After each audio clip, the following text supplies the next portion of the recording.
I think in a lot of ways we're still coming to grips with the horrors that were forced upon us during the COVID years in hospitals and in the workplace and other places. And in a moment, we're going to meet a man who illustrates the horrors of that time. I can think of no better way to illustrate it than to have you meet Scott Schara, and we'll do that in just a moment. I want to finish this conversation real quick. Todd, we were talking about EVs, electric vehicles, and Todd in Rockville, you're on WMAL with Dan Gaffney. Hi. Hey, Ian. Thanks for taking my call, and a very happy holiday season to you. So I have done work with over 15 federal agencies, one of which is the Department of Energy, and I'm no longer under a confidentiality agreement, so I can say this. And I worked on a bunch of loans, back during the time of Fisker and all the first hybrid vehicles, and those loans that all went belly up. You might remember the Fisker Karma, which was a big failure, right? Looked good and didn't go anywhere. But, I've met with some of the highest, most intelligent people at DOE, and they all were very honest with me and said, this hybrid electric business is just a puddle jump. It's just a puddle jump. It's not sustainable. We don't have the raw materials. We certainly don't have the ability to dispose of all the toxic lithium. And it's really hydrogen, and it's other energies. Well, why are we not hearing about a hydrogen mandate then? If that's the truth, why not a hydrogen mandate, so to speak? Right. Our government doesn't tell. So what are they going to tell us in another 10 years? Oh, sorry, but you're no longer going to be able to get batteries for your electric vehicles. It's too toxic. We got to move you to another, another energy source. I got you. So that's 10 years from now we'll meet. You're probably not too far off, Todd. Thanks for the call. On the line with me now is Scott Schara. Scott Schara's daughter, Grace, he alleges, was murdered in a hospital during the time of COVID. And this is an amazing story. I want you to hear a little bit about Grace. Scott, good afternoon. Hey, Dan. Thanks for having me on again. Can you tell our listeners here at WMAL about your 19-year-old daughter, Grace, who is no longer with us? Oh boy, yeah. How much time do you have? She was a gift. She was an absolute gift. Grace had Down syndrome, and for those of you who don't know somebody with Down syndrome, you know that they have love that is unconditional. And boy, did she have it. She had a relationship with our Heavenly Father that was different than anybody I've ever met, Dan. She called me earthly dad. Just process that. She was super high functioning. She could drive. I taught her how to drive. She played violin. She rode a horse. She deer hunted with me. She was a super accurate shot, and she had a sense of humor that was second to none. She adopted my stupid literal sense of humor. So she was just naturally funny, and she could suck people in with her humor. We went to the bank one time to open up her checking account when she was 18. And the branch manager said, Grace, would you like to open up a credit card too? And she said, well, of course. And the branch manager said, well, what would you like the limit to be? And Grace said 30. And the manager said $30. And Grace said, no, 30,000. Right. She was special. She found herself hospitalized. What year during COVID? This was in October of 2021, which was in the quarter, when I look back now because I've become a full-time researcher, this was the quarter that they were really working on getting the jab throughout the population. And in order to do that, the hospital murders in that quarter were at the high point because that created the fear porn that was necessary to get the jab implemented. Now, you allege murder. There were a lot of deaths during this COVID time frame, many in the hospital, maybe questionable protocols. Why do you use the word murder?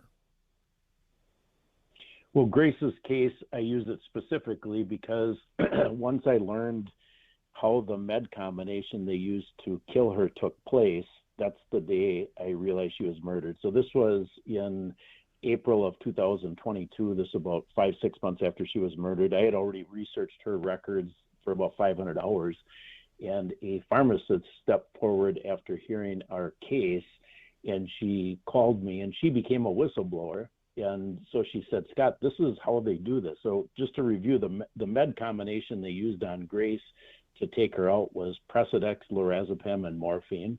Those are 3 meds that are not supposed to be combined because they're contraindicated according to the morphine package insert. That's what you use to euthanize somebody in their last hour of life in hospice care. And they did that to Grace. Well, in order to facilitate that bed combination, the doctor put an illegal do not resuscitate order on her chart. But that wasn't enough for me to convince me it was murder. But when this whistleblower stepped forward, she said, Scott, the reason I am stepping out and becoming a whistleblower is because the pharmacist has to sign off on that order. And I would not sign off on those orders. The doctor would order those combinations. I refused to sign off. So they would wait till my shift was over because the next pharmacist didn't have the same conscience that I did, and they could get the next pharmacist to sign off. So if you walk through this, the doctor had to order those meds. So it's either murder or an accident. So if it's an accident, think it through. The doctor has to order the meds. The pharmacist has to sign off on the order. Then the alarm had to be overridden because those meds are contraindicated. And in Grace's case, the nurse who delivered the meds had 20 years of ICU experience. So when I saw that 4-part sequence that had to happen to give Grace those meds, I realized she was murdered. What sent her into the hospital to begin with?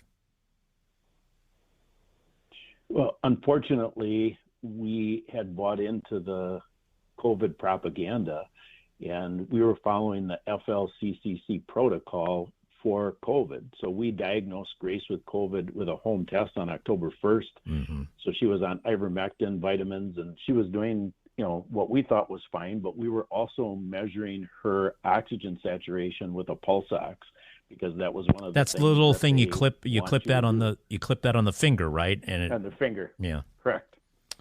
Measures the oxygen level. Correct. The morning of October 6th, the number dropped to 88%, and the protocol at that time said if the number drops below 94%, admit yourself to the hospital. So the mistake that we made, of course, is taking Grace to the hospital, but that really doesn't tell you the real mistake. The real mistake was the fear got us, and me specifically, to check out of the critical thinking necessary to protect yourself. We had, and I'll be very specific, Dan, we had no business owning a pulse ox because we had no baseline. Now that I understand oxygen saturation, the reality is to drop into the 80s when you have a cold and flu is normal. And if we would have not have taken Grace to the hospital, Grace would be alive today because she just had a cold. She was fine other than that oxygen number and the fear propaganda. I checked out of critical thinking, and Grace is dead because of that. And that's why I started to speak out, because who would ever want anybody, even your worst enemy, you don't want their best buddy to not be in their life. And Grace was my best buddy. So many questions and so few minutes left. I want to ask, why did a doctor, in your opinion, put a do not resuscitate order in? That was not your wish or her wish? Correct. So my opinion is supported by statistics and fact. So the statistics on October 13th of 2021 was the hospital had no beds available. And so when I showed my wife the research, she said, well, Grace was worth more dead than alive. And the research showed, because they had no beds available and there were people waiting in the ER, and we refused to give the doctor the pre-authorization that he wanted to put Grace on a ventilator just in case. Well, a ventilator has about a $300,000 payday. So when we refused the ventilator the morning of the 13th, Plan B went into place because there were higher paying patients in the emergency room. So the statistics, and then, of course, I'm making the leap to, okay, that was the motive for what's going on. Is the financial motive of a $300,000 payday for a ventilator is, that's a real thing, and it's still happening today. The incentives to get people on protocols that financially benefit the hospital, yet provide immunity from the hospital and hasten the patient's death. That not just happened with COVID, it is happening yet today. Did they get paid because of her death? Yes, they received a $13,000 death bonus. I just want to say one other thing about the DNR. When I challenged the DNR situation by writing, I wrote to the Department of Safety and Professional Services, which is the regulatory board in Wisconsin that regulates the doctors and nurses' licenses. Well, not only did they say the doctor did nothing wrong, they wrote a memo dated December 5th of 2022 that said the DNR statute in Wisconsin does not apply in a hospital setting, that the doctor can put a unilateral DNR on any person he chooses to do so in a hospital setting. That's way too much power. Of course, that's part of our, oh my gosh, that's why it's part of our lawsuit now, of course, because you can't have that. This led you to go down a rabbit trail that you're on today in learning about hospitals, protocols, and you've lost.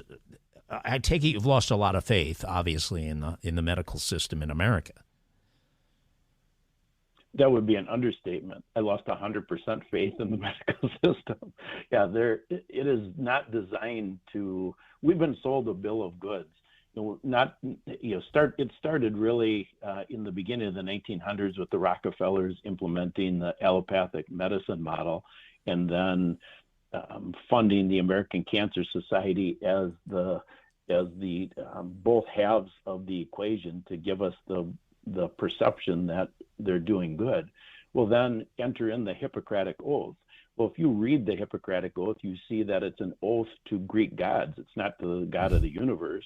But a doctor wrote me, Dan, back in May after he heard me on a podcast and said, Scott, just so you know, we haven't taken the Hippocratic Oath in 50 years. Right. But how many people know that? We've been programmed to think that they're supposed to do no harm.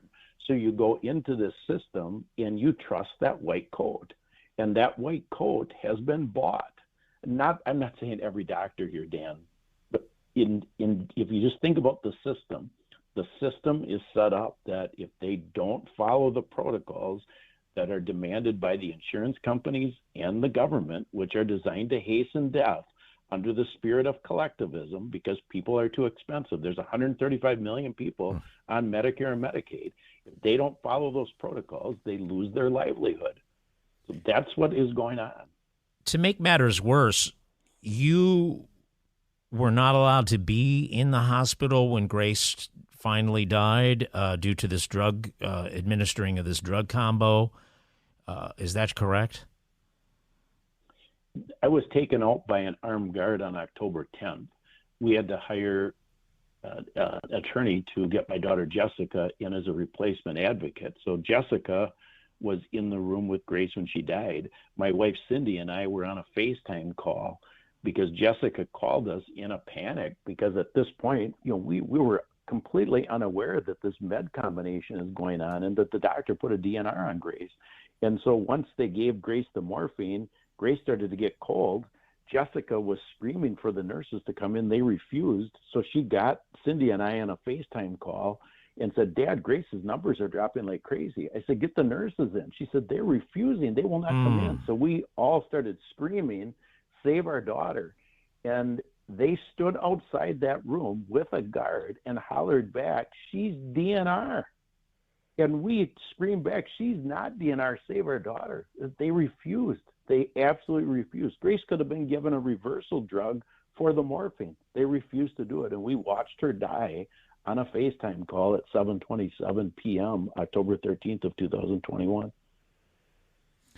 What can people do, and how can people learn more about your case and your quest? We have two websites. The main website is ouramazinggrace.net.